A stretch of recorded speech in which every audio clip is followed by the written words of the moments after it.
Hey, welcome back to the channel. Today we're back in the garage. We're going to be doing the first oil change. We're just over 500 kilometers and going to be teaching my daughter how to change the oil. So let's get into it.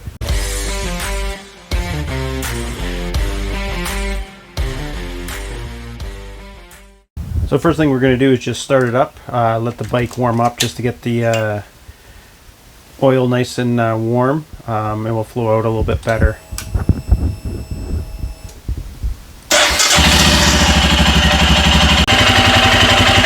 Good enough. Just put the oil pan underneath to catch any of the oil that's going to be coming out. So first we're going to just start off covering this up with some tin foil just to keep oil from getting everywhere. Normally when you're doing the oil change you just do the plug. However, this is our first one and there's a little screen in there.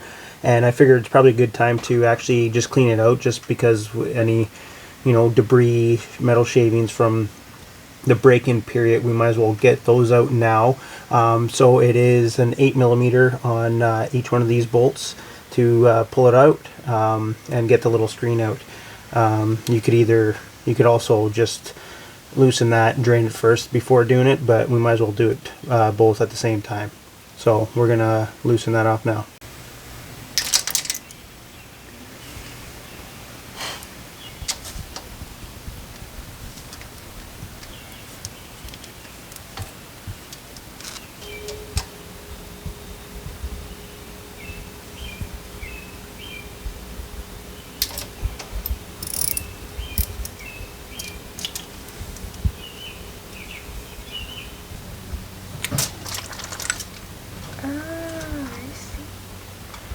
Just keep it over so it doesn't drip everywhere. I'll get you some paper towel. That drained for a bit, but there is a little screen in there. Can you pull that out, Bella? What screen? It's laying flat. Huh? What the hell are you talking about? Yep. So you don't need to do this every time you do an oil change, but like I said, doing it the very first time, figured we might as well clean it out just to make sure there's no metal fragments or anything in it. So we're going to clean that up. So we just let that drain out for a few minutes. You don't empty all of the oil on these ones. The initial amount of oil you put in here is actually 2.3 liters. And then when you do an oil change, you're only supposed to put 1.6 to 1.8 back in. So there's always going to be a little bit left into that. But it seems kind of weird. You think you'd want it all out. But anyways, we're going to put the screen back in. There is a marking on the screen. It can only go in one way because it's tapered. So we'll put the screen in now.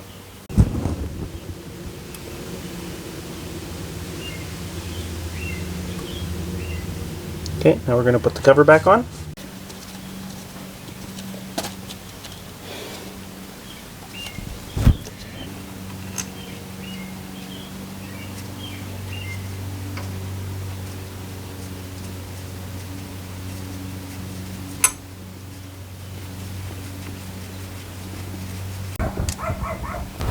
And we'll just tighten them down.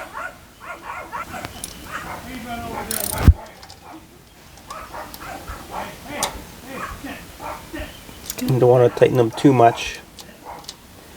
These small bolts, they're easy to strip.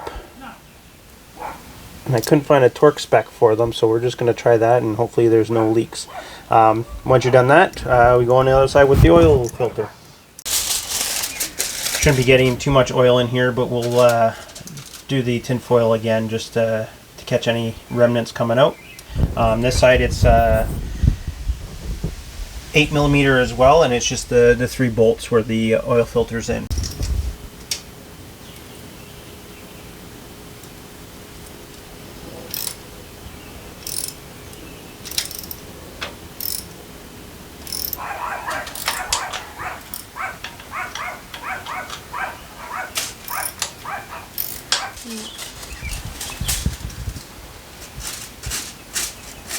There you go.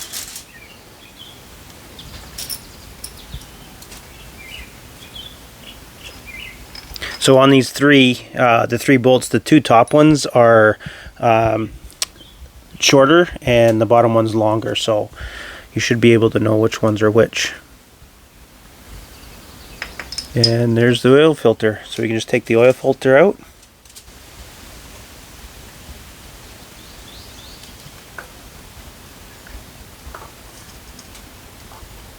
You just throw it in.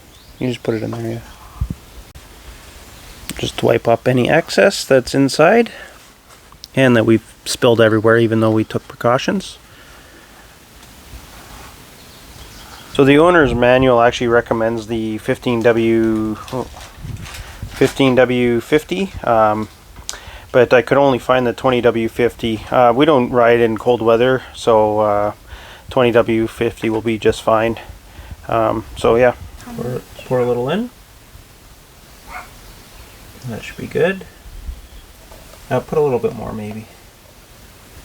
You don't need to fill it, but... And then just, we're going to rotate it around just to kind of sop it up a little bit. And then we're also going to dip our finger in and just get it around the rubber gasket on there. Okay, now we just put it back in.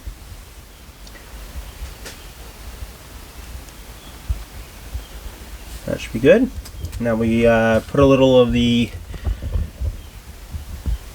oil on the gasket to help it stay, which I didn't get very much on me, but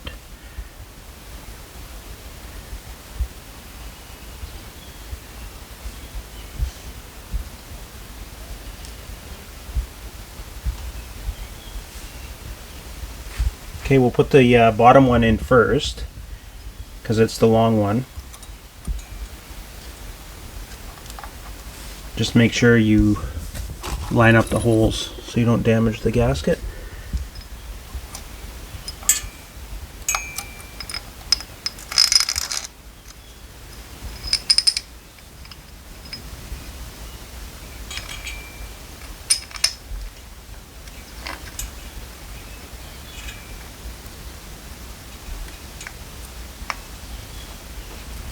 Actually, before we do that, we should actually put some anti-seize. So we're just going to take it out and put some anti-seize on first. So we did the anti-seize, and now you just tighten them down. Do them in like not all at once. Go side to side, up and down, just to make sure it doesn't go in sideways. So now we just take the oil fill off.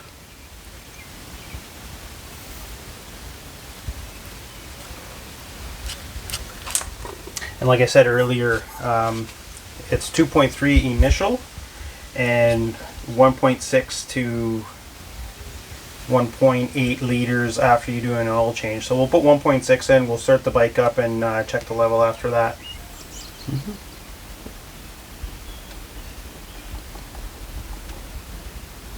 So that's 1 liter. And we'll put about 600 milliliters out of this one. A little bit more. That's probably closer to there. Yeah, that's probably good. Yeah. Okay, we'll let that drain in and fire it up. Put the cap back in.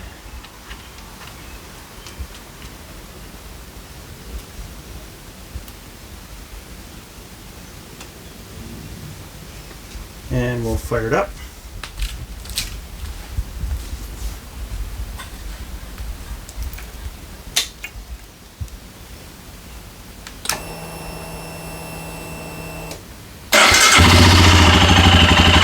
So we've let it run for a bit, and then now we've let it sit for a little bit to let it rest. Now we're just going to check the level. So we're going to look at the level. It should be, that's the minimum and that's the maximum. So we just kind of want it in between there. How does it look, Bella?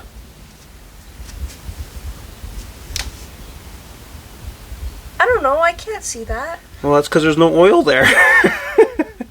So we're going to need to add a little bit more oil. So that's it. The first oil change on there. There's more things we have to do, like lubing the chain and cleaning it up and making sure all the bolts are tightened. We've already found a couple. I found just a bolt, a nut actually just sitting there.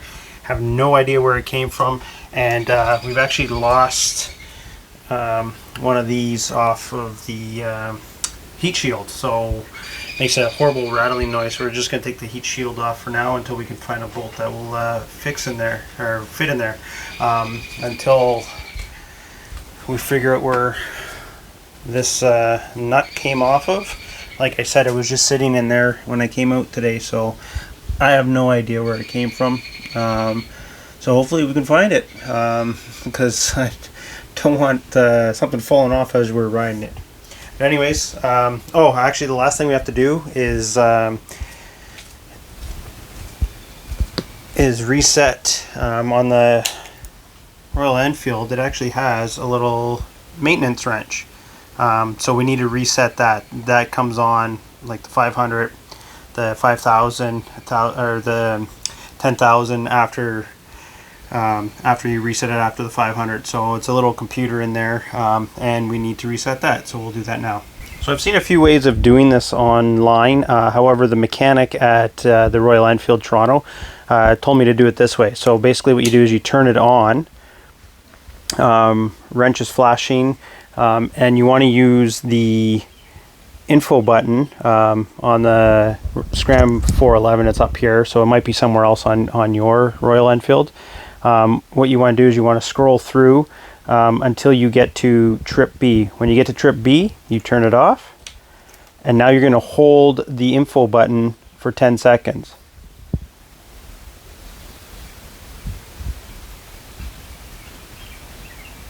Once you've held it for 10 seconds, what you want to do is turn it back on and keep holding the info button for at least, I think he said 5 seconds, and it should just go off. There, now it's reset. So yeah, I think it was 5 seconds, 7 seconds, something like that. So that's how you reset it. So the next time that should come on is at 5,000, or I guess 5,500 kilometers, because that's when the next service interval will be. But anyways, that's it. Thanks for watching, and we'll catch you in the next one.